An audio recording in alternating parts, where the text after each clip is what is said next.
Hello and welcome to this training session on data management and product configuration.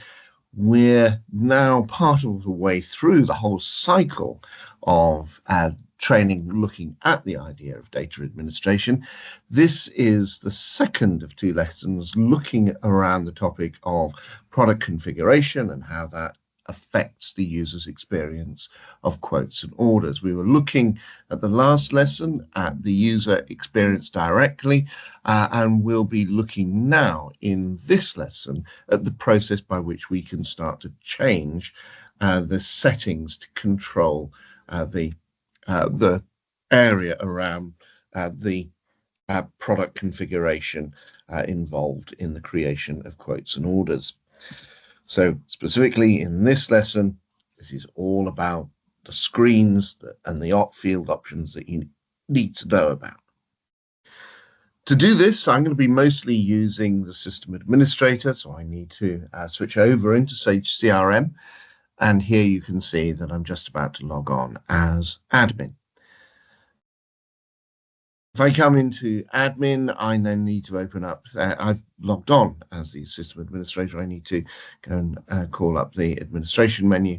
And here I have switched over into the administration screens. Now, this is an area that we have looked at. We've started to look at pretty well. This we're coming down into the data management area. And in some of the lessons that we've looked at earlier in the cycle of training, we actually touched on product management and product configuration. So it is actually now, if we click here, where we've come down into products, and we can start to look at this area. Now, I'm going to be coming back to look at the question of products, product families, and the idea of units and measure and price lists in the next lesson. So although we've got here these different topic areas, and these are all around the idea of quotes and orders and preparation, they're all things that we need to come back to when we need to come back to when we are looking at the topic in detail, because it's leading on to the larger questions such as, well, if we're dealing with quotes and orders and the product pricing and lists and units of measure, then it's going to influence the whole question of the sales forecasting as well. But this area is where we would set up products, the idea of product families, the idea of units of measure, and the price lists. What I'm interested in is product configuration. And it's so if we go into this tab, it's these fields specifically that we're looking at in this short session. So looking at these in detail, first of all, we've got this idea of, are we going to use the idea of price lists at all? Well, yes, we will.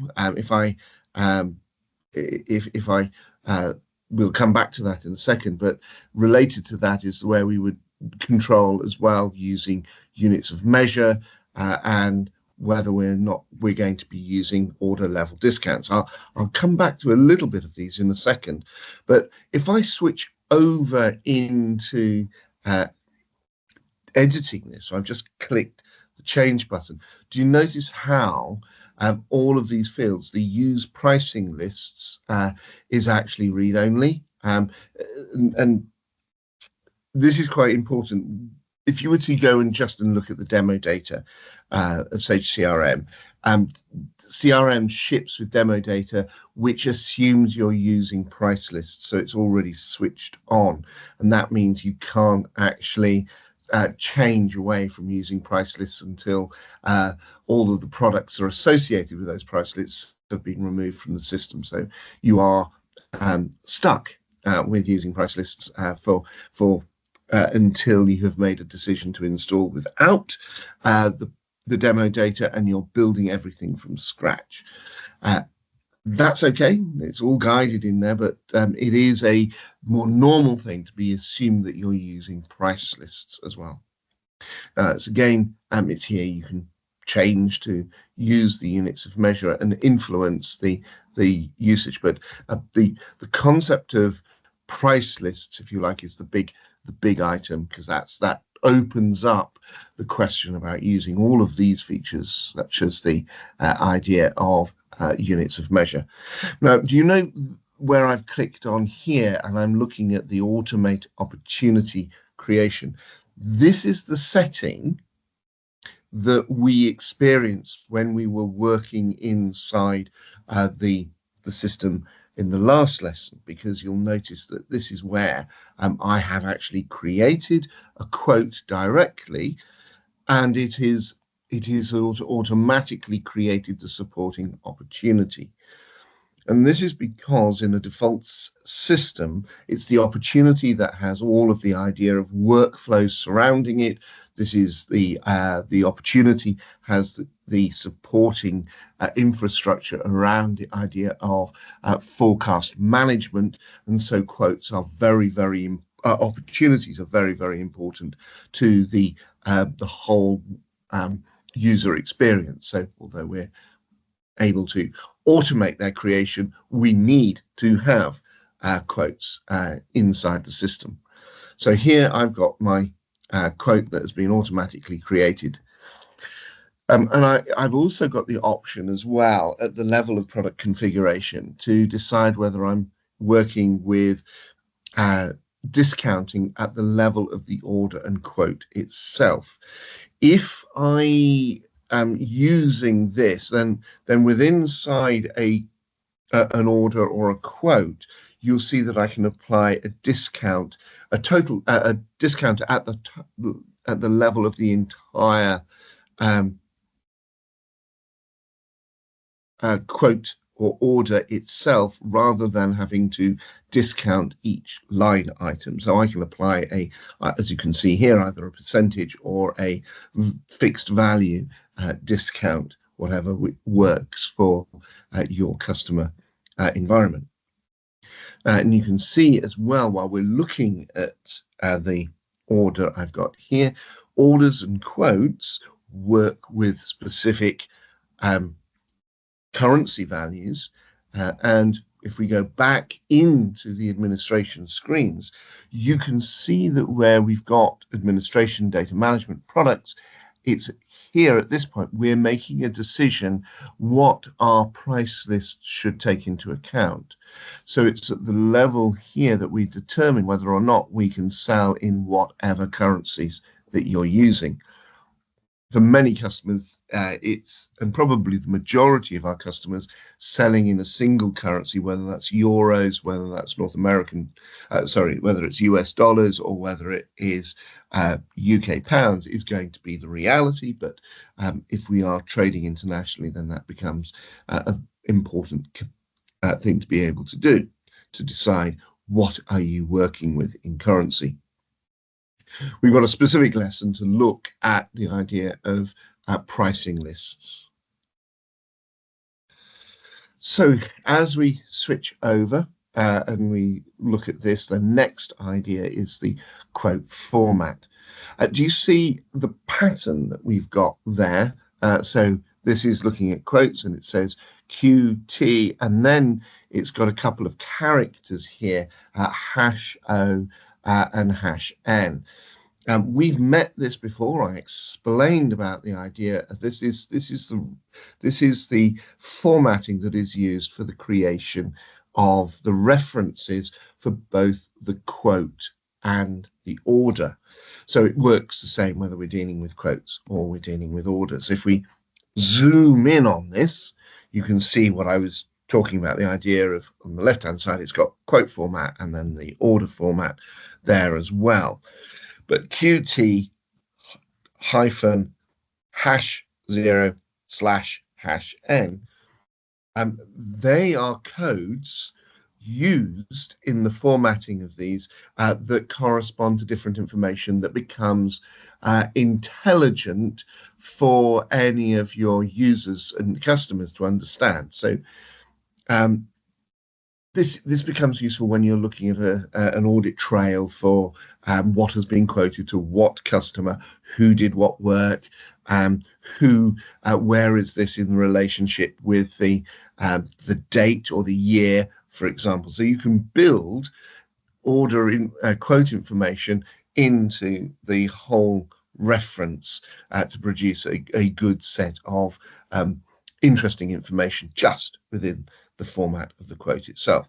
So these are all the different merge codes, hash codes that you can use, and they provide a very great deal of rich information to us there.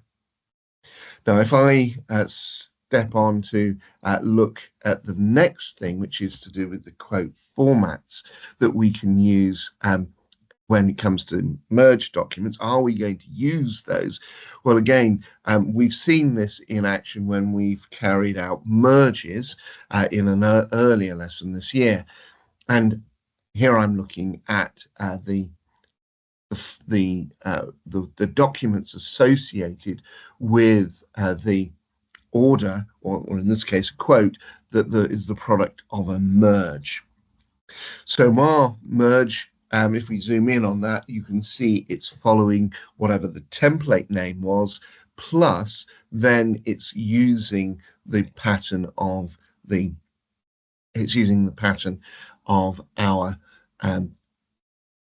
hash 0/#n with the QT to be able to tell you straight away if this PDF becomes separated from anywhere, you know what quote and associated order this is, this belongs to. Okay. Now, the next thing to look at is this idea, or the last thing to really look at is the idea of the quote expiration amount. This is the value that is used as a quote is being set up to provide the delta offset for when the expiry date should be. So here, quote terms are only for 7 days, but you can see how that's been applied here when the quote was opened, and therefore the 7 days are applied to work out when it should expire as well. Now, the actual expiration and the switch of the status from the quote from being active to inactive takes place as a result of an escalation rule, something that runs in the background looking at this information. Now, I've covered the data that I wanted to cover in today's lesson. So we've looked at the product configuration. We saw from a user's experience in the last lesson that all these little changes then make for quite profound experience changes. We've got to develop this still a little bit further, and that's where we're going to be looking at the idea of building a price list in the next lesson. So that's going to be a longer lesson. That's closer to, I imagine that's going to be closer to the half an hour. So we're going to be looking at the process of creating our price list, dealing with products, dealing with the product families, and being able to think in terms of how that works with the orders and quotes. But let's see if anyone has got any questions. Thank you, everyone, and goodbye.